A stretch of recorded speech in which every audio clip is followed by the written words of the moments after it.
Kabar mengejutkan datang dari presenter beken Indra Bekti, pasangan yang resmi bercerai di Pengadilan Agama Jakarta Selatan pada 17 April lalu itu kini telah kembali rujuk. Keinginan dan harapan pria yang karib disapa Bekti itu untuk bisa mengayuh bahtera rumah tangga bersama dengan Aldila Jelita terwujud. Kemarin tepat tanggal 25 Agustus 2023, Bekti dan Dila sepakat untuk kembali merajut bahtera yang sempat koyak. Saat ditemui di kawasan Pondok Indah, Jakarta Selatan, semburat kebahagiaan terpendar di wajah Bekti. Hatinya kini tengah berbunga bahagia lantaran ia bisa kembali mengasuh anak-anak bersama dengan Dila dalam ikatan perkawinan.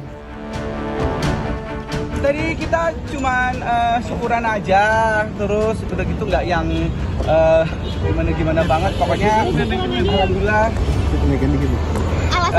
Apa namanya belum seperti yang kalian pikirkan lah. Pokoknya kita masih rapat-rapat doang gitu.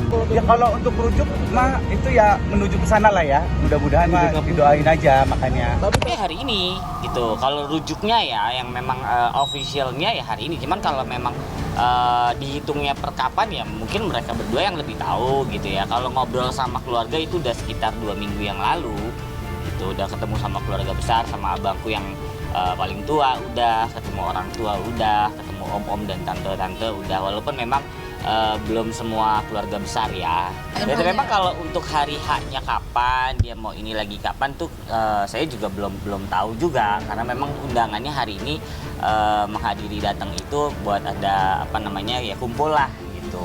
Tadi saya cuma datang makan-makan, diundang makan-makan, kita teman-teman deket sama ya keluarganya Indra Bekti sama Dila, kita cuma makan-makan. Saya nggak lihat ada pakai baju pengantin, nggak ada, karena tadi Indra Bekti cuma pakai hoodie, Dila pun pakai baju biasa. Saya juga datang telat, terus kita juga cuma makan-makan sebentar, ngobrol, karena juga mau sholat Jumat. Saya juga ada keperluan lain, jadi udah gitu aja. Meski belum melakukan prosesi akad kembali, namun Bekti telah menghelat acara syukuran kecil-kecilan terkait rumah tangganya yang bakal kembali utuh bersama Dila. Lantas kapan prosesi ijab kabul dilakukan Bekti dengan Dila? Benarkah keduanya menunggu waktu yang pas? Belum lah, makanya nanti doain. Ya untuk kita ngobrol-ngobrol aja dulu gimana sebenarnya prosesi kayak kita ini kayak gimana sih sebenarnya gitu.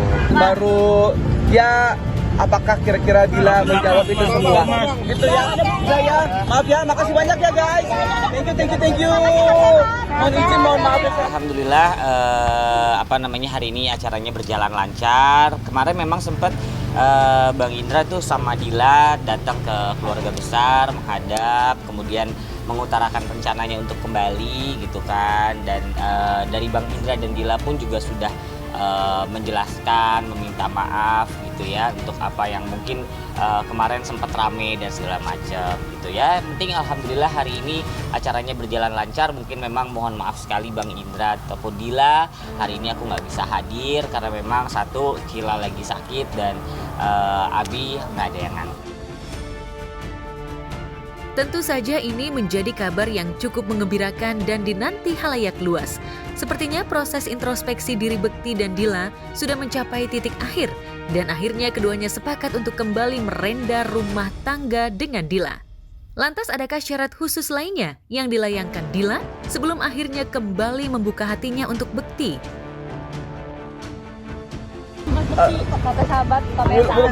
Belum rujuk secara resmi gitu, tapi pokoknya kita mohon doanya aja, mudah-mudahan bisa seperti yang kalian inginkan ya. Mau kan kalau aku rujuk mau? Amin ya Allah, amin. Rujuk karena anak seorang harus seperti apa? Ya kalau untuk alasan itu ya Indranya Bang Indra sendiri yang lebih tahu ya gitu ya, karena kan Bang Indra juga sudah dewasa, dia punya keputusan pandangan gitu ya, dia yang merasakan gitu ya.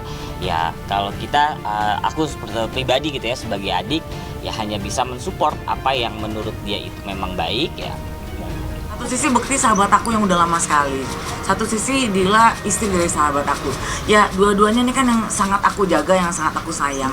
Cuman kalau udah urusan ke dapurnya mereka gitu ya, dengan keputusan yang diambil, aku udah nggak bisa utak-atik gitu. Kalaupun misalnya nanti ada yang sempat bertanya bahwa ini nggak ada usaha buat mendamaikan mereka, itu udah bukan ranahnya aku. Meski di awal-awal perceraian Dila menyebut ada ego dan tak adanya keterbukaan dalam bahtera membuatnya memilih untuk berpisah dengan Bekti. Meski Dila pun tak menampik jika suatu saat dirinya bakal kembali ke pelukan Bekti. Benarkah permasalahan yang sempat diutarakan Dila di hadapan publik kini sudah tak ada lagi dalam diri Bekti? Hingga akhirnya Dila menerima ajakan rujuk Bekti. Lantas bagaimana tanggapan sahabat melihat rujuknya Bekti dan Dila? Benarkah keduanya masih memendam rasa? Serta masih ada ketergantungan satu sama lain hingga akhirnya kembali bersatu? Oh, ya itu salah satunya, Ciela. Maksudnya kita deket lagi memang, alhamdulillah diberikan kesempatan untuk deket lagi. Ya anak, ya semuanya gitu ya. Mudah-mudahan bisa diberikan kesempatan lagi. Kalau kita keluarga besar pada intinya lebih ke mensupport aja gitu. Kalau memang menurut dia ya lebih baik saya sama Dila lagi, kembali lagi, rujuk lagi, atau juga bisa kumpul sama anak-anak, itu yang paling penting kan. Ya kita keluarga akan mensupport gitu. Kalau saya sih doain semoga sakinah mawaddah warahmah. Cuman mukanya dua-duanya happy tadi. Bahagia yang jelas. Ya kalau bilang rujuk udah 2 bulan inilah yang rujuk. Tapi kalau untuk untuk dia bilang mau menikah lagi atau balik hijab kabul lagi itu ya nggak ngomong sih sama saya. Cuma tadi cuma makan-makan doang sih, Mbak. Mereka tuh kan pasangan mesra terus. Jadi ya biasa aja sih sebenarnya, nggak ada yang gimana-gimana kok. Nggak ada yang gimana. Jika Dila dan Bekti dipersatukan kembali dalam bahtera, lain halnya dengan Yama Carlos dan Arvita Dwi Putri. Polemik rumah tangga antara keduanya seperti tak pernah menemui titik terang. Apalagi masalah perceraian keduanya sudah semakin melebar dengan adanya orang ketiga yang disebut-sebut sebagai orang yang memperkeruh rumah tangganya. Ditambah adanya pengawal Arvita dan anaknya membuat Yama semakin geram. Dan kemarin Yama didampingi kuasa hukumnya kembali menyambangi Propam Mabes Polri terkait pemanggilannya atas laporan di Biro Paminal soal adanya oknum berseragam yang diduga menjadi backing Arvita selama ini. Ini kedatangan kami ke Propam Mabes Polri. Sebelumnya kami ingin mengucapkan puji syukur dan terima kasih sedalam-dalamnya kepada Polri yang telah menindaklanjuti laporan saya atau laporan kami untuk dugaan adanya oknum berseragam yang ingin ikut campur, yang dugaannya mau ikut campur di dalam permasalahan rumah tangga yang sedang saya jalani selama ini, kira-kira setengah tahun belakangan ini. Memenuhi panggilan ke Biro Paminal ya, Biro Paminal yang kemarin tempo hari klien kami itu melaporkan ke Propam tentang oknum berseragam ini yang ikut campur dalam rumah tangga klien kami. Setengah tahun lebih Yama bersih tegang dengan istrinya Arvita. Selama itu pula, ia tak bisa bertemu dengan anaknya lantaran pria berseragam berinisial DT itulah yang diduga menghalang-halangi Yama untuk bisa bertemu dengan anak semata wayangnya. Apalagi orang tersebut diduga selalu membawa senjata api saat mengawal Arvita dan anaknya. Lantas benarkah oknum berseragam ini bukan dari satuan Brimob seperti yang diutarakan pengacara Arvita beberapa waktu lalu? Jika itu terbukti bukan, dari satuan mana Arvita mendapat pengawalan secara eksklusif? Jadi setelah kami bongkar, ini ternyata adanya dugaan perselingkuhan dan perzinahan yang dilakukan oleh Arvita Dwi Putri dan tandemnya itu, baru tuh semua ikut terbuka bahwa ternyata ada oknum berseragam yang ingin sok-sokan mengawal anak saya. Kalau saya sih fokus di Marco ya. Buat apa sih oknum berseragam itu? Dan buat apa sih Arvita Dwi Putri? Bahkan buat apa sih tandemnya Arvita Dwi Putri menyuruh oknum berseragam ini sok-sok ngawal, sok-sok jagain Marco Carlos, anak kandung saya? Tujuannya apa? Tujuannya untuk menghalang-halangi saya, mengintimidasi saya. Jika yang ada di otak mereka ya, jika misalnya di jalan saya ketemu Marco, terus Marco saya bawa. Nah, oknum berseragam ini yang fungsinya untuk nakut-nakutin saya. dengan segala dugaan arogannya. Dan dugaannya si oknum berseragam ini selalu membawa senpi dan sajam. Menurut keterangan saksi dari saksi klien kami ini, berdasarkan bukti juga bahwa klien kami ini diancam melalui saksi klien kami yang bilangnya oknum seragam mengatakan gini, bilangin dengan Yama, jangan macem-macem sama saya. Dia belum tahu berhadapan dengan siapa. Ya. Oknum berseragam itu bilang begitu ya Bang? Ya. Bilang begitu dan menunjukkan senjata api dan senjata tajam ya Bang ya? Ya. Pertanyaan saya, apakah itu resmi senjatanya yang dia miliki itu? Meski Yama getol melakukan laporan dengan menyerahkan beragam barang bukti yang dinilainya otentik, pihak Arvita seperti meremehkan dan terkesan lebay atas apa yang dilakukan Yama selama ini. Bahkan langkah Yama selama ini dinilai menjatuhkan Arvita di hadapan masyarakat. Apalagi soal pertemuannya dengan anak yang menurut tim Arvita sama sekali tak mematok syarat khusus yang sulit. Sayangnya semua pernyataan kubu Arvita dimentahkan oleh Yama.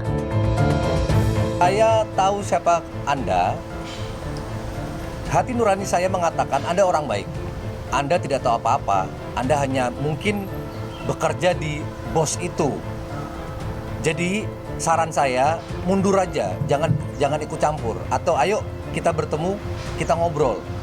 Nah, tapi pihak sana kan si Arvita Dwi Putri ini kan dari awal kan merasa kuat, ya kan? Merasa kuat mungkin karena diiming-imingi perlindungan dari si tandemnya itu si ASP, dan merasa kuat juga mungkin ada si oknum berseragam ini yang jagoan sekali lah tampaknya lah. Ya udah sampai detik ini pun tidak ada niat baik dari mereka secara gentle untuk mengakui semua perbuatannya. Ya sudah, saya akhirnya bertindak di jalur hukum yang tepat, yang benar.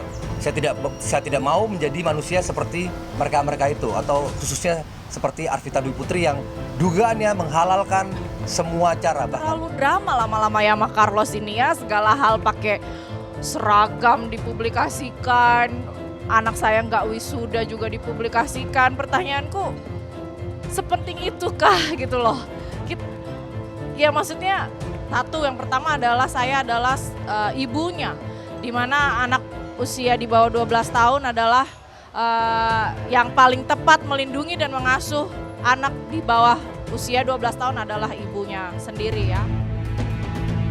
Lantas mengapa kedua belah pihak tak sama-sama mengendurkan egonya masing-masing agar masalah ini tak berlarut dan keduanya sama-sama bisa mengasuh anak sematawayangnya meski perpisahan menjadi jalan tengah? Benarkah kekesalan yang selama ini membuncah membuat Yama tak bisa memaafkan meski Arvita selalu meminta maaf untuk menyudahi drama permasalahan rumah tangganya? Saya tahu dia sakit hati, saya tahu kelihatan banget dia sakit hatinya sama saya gitu. Tapi tolonglah dipikirkan ke depannya bagaimana nanti reaksi dan pendapat dari anak kami, anak kita ya, Marco, melihat bapaknya sendiri sebegitu kejamnya menyudutkan ibunya gitu kan. Dan saya sudah banyak pilih untuk diam, tidak banyak mengeluarkan apapun lagi. Tadinya memang saya juga balik menyudutkan dia ya, masalah rumah, masalah nafkah gitu. Tapi saya pikir saya mau mendapatkan ketenangan jiwa dan saya mau fokus kepada anak saya aja sudah. Marco, hak asuhnya sudah di tangan saya. Saya sudah berniat dari awal. Saya tidak akan memutuskan silaturahminya Marco ke perempuan yang sudah melahirkan Marco Carlos. Itu janji saya. Saya tidak akan memutuskan silaturahmi si perempuan ke anak kandungnya. Kapanpun dia mau ketemu, silahkan. Benarkah Yama sama sekali tak ingin berdamai dengan Arvita, wanita yang sudah memberinya satu orang anak? Meski satu sisi memperjuangkan hak asuh anak, namun di lain sisi, semua permasalahan pelik yang terjadi antara Yama dan Arvita bakal berimbas pada anak sematawayangnya. Lantas benarkah demi semua itu baik Yama dan Arvita tak menghiraukan psikologis anaknya? Karena ya itu tadi, ini udah setengah tahun bergulir, tidak ada, sekali lagi ya, tidak ada niat baik secara gentle dari Arvita Dwi Putri dan gerombolannya untuk mengakui perbuatannya, apa yang sudah terjadi. Saya nggak perlu saya tidak perlu mereka minta maaf, nggak perlu. Tapi mereka harus mengakui perbuatannya. Minta maaf nggak perlu, saya nggak gila-gila maaf orangnya. Tujuan saya mengambil langkah ini dan tujuan kami semua mengambil langkah ini agar jangan bermain-main dengan hukum. Jangan kalian meremehkan hukum atau bahkan jangan kalian mau beli hukum dengan uang kalian. Itu. Kalau sudah tahu salah, akui kesalahan, ya udah selesai. Tapi kalau masih keras kepala, masih berasa negara ini Arvita Dwi Putri yang punya, ya sudah saya tempuh jalur hukum.